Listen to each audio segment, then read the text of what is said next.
যুবক ভাই, তোমরা বাঁচতে হবে। নওজওয়ান, আল্লাহ যদি হায়াত দেয় তোমগরে, আগামী সময়টা তোমরা তো পৃথিবীতে থাকতে হবে। এই সমাজ, এই দেশ তো আলাদা করতে পারতা না। তুমি তো এই জমিন ছেড়ে দিতে পারতা না বন্ধু।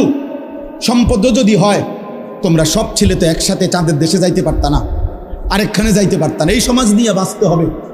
এই দেশ, এই মাটি, এই এলাকা নিয়ে তো তোমাদেরকে বাঁচতে হবে ভাইয়া।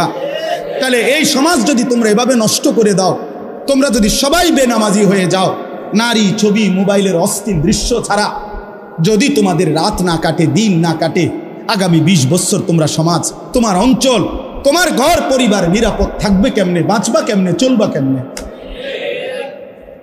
চলবা কেমনে বলো ভাইয়া? 9 বছরের বাচ্চা মেয়ে যদি নিরাপত্তা না পায়, আমার সমাজ কি পরিমাণ অশান্ত হয়ে গেছে। হ্যাঁ, কেমনে বাঁচবা ভাই? তোমারও তো বোন আছে, তোমারও তো ছোট্ট বোন আছে, তোমারও তো ছোট বোন আছে, তোমার বোনেরও তো নিরাপত্তা দরকার। তুমি তো এই সমাজ থেকেই, এই পৃথিবী থেকেই কোনো না কোনো নারীকে বিয়ে করবা, তারও তো চরিত্রের পবিত্রতা দরকার, দরকার না? তো কেমনে মিলবে ভাইয়া? কেমনে মিলবে? সবাই যদি এমন চরিত্রহীন হয়ে যাও, নারী ছাড়া, ছবি ছাড়া, মোবাইল ছাড়া, উলঙ্গ দৃশ্য দেখা ছাড়া তোমাদের রাত কাটে না, দিন কাটে না, আমার সন্তানরা কেমনে আগামীর পৃথিবীতে তোমরা বাঁচবা ভাইয়া বলো? তোমাদের অনেক ছেলের চেহারা দেখলেই তো বোঝা যায় কতদিন হয় নামাজ পড়ো নাই, কতদিন হয় মালিকরে একটা সেজদা দাও। চুল নিয়ে এত ব্যস্ত হয়ে গেলা কেন? চুলের ফ্যাশনের উপরে এত অস্থির হইলা কেন? কে দেখে তোমার চুল? কীর্ত দেখে? কারে দেখাও এইসব চুল? মানুষের আর কাজ নাই, মানুষই বুঝি বইয়া বইয়া তোমার চুল দেখবে। তুমি যে সারাদিন চুল নিয়ে ব্যস্ত, শরীর পূজা, দেহের পূজা এভাবে করছো কেন? সারাক্ষণ বুঝি এই শরীর, এই দেহ, এটা নিয়েই ব্যস্ত হয়ে গেলা। সারাক্ষণ একটা নারী বুঝি, একটা নারী, একটা ছবি, একটা বেডি, একটা উলঙ্গ দৃশ্য, এর জন্যই পৃথিবীতে আসা। এই রাত দিন বুঝি মোবাইলে দেখবা, ছবি দেখবা, নারী দেখবা, সারাদিন বুঝি নারীর জন্যই পৃথিবীতে আসা। তোমার আর কাম নাই, আর কোনো উদ্দেশ্য নাই দোস্ত আমার। বাহ, ঠিক হলো না, ঠিক করলা না ভাইয়া, ভালো করলাম। আমি অনুরোধ করলাম, আমার কথা শেষ। আমি অনুরোধ করি, আল্লাহ যদি আবার কখনো তৌফিক দেয়, লম্বা করে বলবো ইনশাআল্লাহ। কিন্তু বলার উদ্দেশ্য এটাই, আল্লাহ তাআলা বলেন নিকৃষ্ট প্রজন্ম যে নামাজ নষ্ট করে, ওয়াত্তাবাউশ শাহওয়াত। আর দ্বিতীয় কথা হলো, আল্লাহ বলে যারা তাদের মনের চাহিদার অনুসরণ করে, শাহওয়াত, আমার মনের কামনা বাসনা, আমার মনে যা চায়। এখানে আল্লাহ, খোদা, রসুল, দিন, শরীয়ত, হালাল হারাম, জায়েজ না জায়েজ, কিচ্ছুর কোনো বাজ বিচার নাই। আমার মন চাইছে, রাত নাই, দিন নাই, সকাল নাই, দুপুর নাই, আমার মনে যা চায় আমি তাই করি। খোদার কসম আল্লাহ বলেন, এই দুইটি মন্দ অভ্যাস যাদের, এক, প্রতিনিয়ত যারা তাদের নামাজ নষ্ট করে দেয় এবং মনের চাহিদার অনুসরণ করে, মনের কামনা বাসনার অনুসরণ করে, আল্লাহ বলেন এরা খালফুন, এরা নিকৃষ্ট প্রজন্ম, এরা মন্দ জেনারেশন। ফাসাউফা ইয়ালকাউনা গাইয়া, আমি আল্লাহ এদেরকে জাহান্নামের সবচেয়ে নিকৃষ্ট একটা গর্তের নাম হলো গাই। এই গাই নামক জাহান্নামের একটা গর্ত আছে, যেটার মধ্যে জাহান্নামের সবচেয়ে বেশি আযাব। তাফসীরের মধ্যে আছে জাহান্নামের বাকি অংশ, বা জাহান্নামের বাকি অংশ আল্লাহর কাছে পানাহ চায় যে আল্লাহ, আমি জাহান্নাম রেও ওই গাইয়ের এই গুহাটার মধ্যে, গর্তটার মধ্যে ফেলবেন না। আল্লাহ বলেন এমন নাফরমান যে নামাজকে নষ্ট করে আর মনের চাহিদার অনুসরণ করে, আমি তাকে ওই গাই নামক নিকৃষ্ট জাহান্নামের গর্তে ছুঁড়ে মারব। অপেক্ষা করো যুবক, অপেক্ষা করো বাবা, অপেক্ষা করো বেপর্দা নারী, অপেক্ষা করো বেহায়া নারী, অপেক্ষা করো। চলো মনের ইচ্ছা মতো চলো, রাত তো শেষ হয়েই যায় কোনো না কোনোভাবে। সেজদার রাতও ভোর হয়, নেশার রাতও ভোর।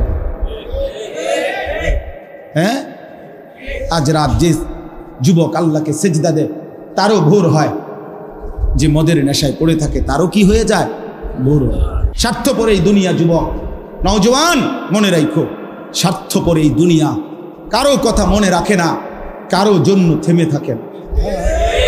আমি এই পরশুদিন দেখছি, গতকালকের আগের দিন সকাল 6:30 বাজে আমি আমার বাজারে, ময়নামতি সাবের বাজার, ওইখানে দেখছি একটা হাইয়েস্ট গাড়ি একটা ট্রাকের মুখোমুখি হইয়া, হাইয়েস্ট গাড়িটার ড্রাইভারটা জাগাত তারে বাইরে করছে টাইম না হেসরাইয়া, কিছুক্ষণের মধ্যে লোকটা মারা গেছে। আমি একটা জিনিস খেয়াল করছি, অনেকক্ষণ তাকাইয়া আমার সাথে ড্রাইভারের আমি বললাম, কি স্বার্থপর এই দুনিয়া, একটা গাড়ি কেউ তার জন্য থামলো না, কারো হাতে সময় নাই, সবাই হরন দিয়া সাইড করে এমনে হেমনে করে সব চলে যায়, কোনো ড্রাইভারও থামে না বন্ধু, যে একটা লোক তো মরে গেছে, আরে মরে গেছে, তুই মরে গেছ, আমার হাতে সময় নাই। এই জন্য স্বার্থপর এই দুনিয়া, বড় স্বার্থপর, হয় কারো জন্য থামে না, কারো কথা অপেক্ষা করে না, চলতে তোমার কথা কেউ মনে রাখবে না। তুমি যদি নষ্ট হয়ে যাও, তুমি যদি কবরে আযাব হয়, তোমার যদি জাহান্নামের আগুন তোমারে পুড়তে হয়, আল্লাহর কসম বন্ধু, তোমার পতন তুমি করে দিলা, নিজের নষ্ট তুমি করে দিলা, শেষ পর্যন্ত দেখবা কেউ তোমার কথা মনে রাখবে না। এই পৃথিবী ধোঁকা, ধোঁকা, ধোঁকা। চলো এই জন্য আল্লাহর দিকে ফিরে আসি। ইল্লা মান তাবা ওয়া আমানা ওয়া আমিলা সালিহান, আল্লাহ বলে যে গুনাহ ছেড়ে দিয়ে তওবা করলো, আমি আল্লাহকে বিশ্বাস করলো এবং পুনরায় আবার নেক আমল শুরু করে দিল, ফাউলাইকা ইয়াদখুলুনাল জান্নাহ, আমি আল্লাহ ওয়াদা দিলাম, আমি আল্লাহ তাদেরকে জান্নাতেই ঢুকায়া দেব। ওয়ালা ইউজলামুনা শাইআ, কোনো জুলুম করা হবে না এক বিন্দু, অর্থাৎ পেছনের গুনার জন্য আমি লজ্জা দেব না, বরং তওবা করার কারণে, ফিরে আসার কারণে, নতুন করে আবার নামাজ সেজদা বন্দিগি পাক পবিত্র জীবন চলার কারণে এখন থেকে নিয়ে বাকি জিন্দেগির আমলের বরকতে জান্নাত দিয়ে দেব। এই জন্য প্রিয় সন্তান, প্রিয় কিশোর, নওজোয়ান, যুবক, চলো ইনশাআল্লাহ বদলাইবার সিদ্ধান্ত নেই। ঠিক আছে ইনশাআল্লাহ, রাজি সবাই ইনশাআল্লাহ। অনেক মুরব্বীর আবার কথার সাইজ সুন্দর না, মানে ছেলে পেলে, আরে কিতা যে কইতে দাও না, দুঃখটা কইতে দাও।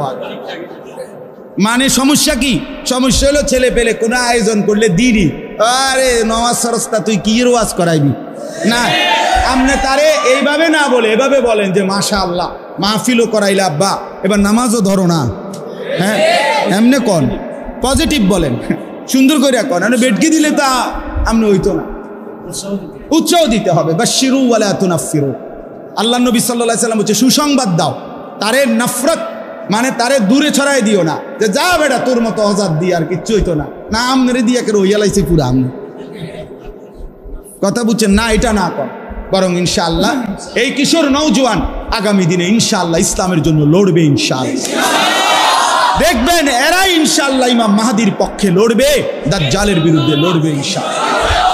আমার এই সন্তানদেরকে আল্লাহ বদলে দেন, আমার এই কিশোর নওজোয়ানদেরকে আল্লাহ বদলে দেন, আপনি চাইলেই এরা বদলে যাবে মাওলা। আপনি তো ওমরকে বদলে দিয়েছেন, আপনি তো কত সাহাবাকে বদলে দিয়েছেন, আল্লাহ এদেরকেও আপনি বদলে দেন মাওলা। এদের মা বাপ মুসলমান মাওলা, এদেরকে জাহান্নামের রাস্তায় ঠেলে দিয়েন না মাওলা।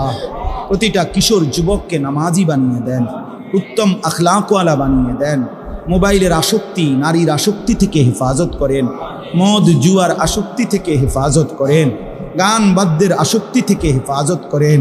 আমার সন্তানদেরকে ফিরায়া দেন মাওলা, আগামীর ইসলামের জন্য কবুল করে নেন, আগামী দিনের জন্য কবুল করে নেন, জিহাদ ফি সাবিলিল্লাহর জন্য কবুল করে নেন, কালেমার পতাকা উড়াবার তৌফিক দান করেন।